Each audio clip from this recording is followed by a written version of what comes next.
Good Monday morning, everybody. Colton Woods here with your Monday morning motivation series. And guys, right before we get started, be sure whether you're listening to us on Facebook, on Instagram, on YouTube, or on the Heart of Horsemanship show and podcast, be sure that you leave that like, subscribe, follow, comment down below, leave a review and a rating. That is how you can support us each and every week, so that we can keep bringing y'all these motivation, these inspirational, as well as the educational and entertaining type videos and podcasts. So we greatly appreciate having y'all on with us this week. And this week, guys, I want to keep it pretty simple.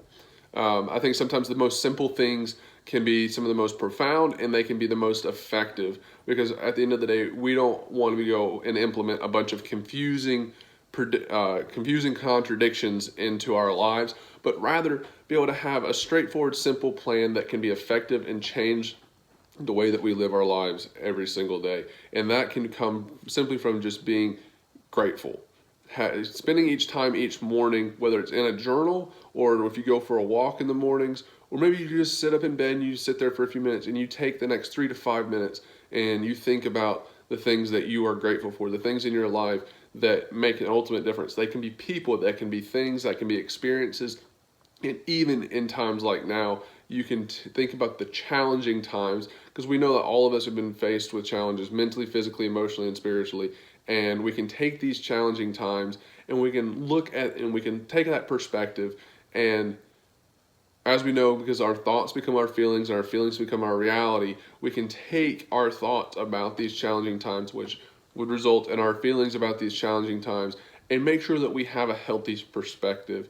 And when we go to do this, we can take these challenging times and realize, man, I may not have as much work as I would like to right now, or I may not be able to go out and be as social as I want to right now, but I also have the opportunity to spend more time educating myself, diving in, reading more books, learning more things on YouTube, or spending more time with my family, or whatever the case may be. And all of us have our own situations, but it's so important that we take that perspective and we can turn those challenges into opportunities and ultimately find those ways that we can be grateful for what we have today. There's so many times that we have to do things that we don't want to do, and there's a lot of benefit that comes from doing things that we don't want to do, because we overcome that mental barrier. But at the same time, we have to realize that there's things to be grateful for in each of those moments. So as you go throughout this week, whether you wake up a few extra minutes early, or as you turn the coffee pot on, get your journal out, or just stand there and take a few extra minutes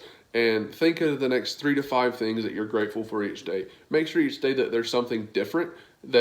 Think of 3 to 5 new things every single day that you're grateful for. And one of the things I've heard here recently that could probably be very profound and super impactful would be, if you think of a person that you're grateful for, be sure to shoot them a text message or give them a call, and just let them know that you were thinking about them, and let them know that you're grateful for them and the role that they've played in your life. So guys, greatly appreciate y'all listening to this Monday morning motivation this week. We hope that it inspires you, hope it provides a little bit of motivation, hope that it actually provides you with some fuel and tools to transform your day, your week, and your life. So if y'all want to connect with us further, be sure you check out Colton Woods Horsemanship on Facebook, YouTube, TikTok, as well as the Heart of Horsemanship Podcast on Apple, Spotify, and Android devices. So we look forward to connecting with y'all this week. Y'all have a blessed one. We have some fantastic interviews coming up on the Heart of Horsemanship Podcast. So guys, thanks for listening. We'll catch you soon.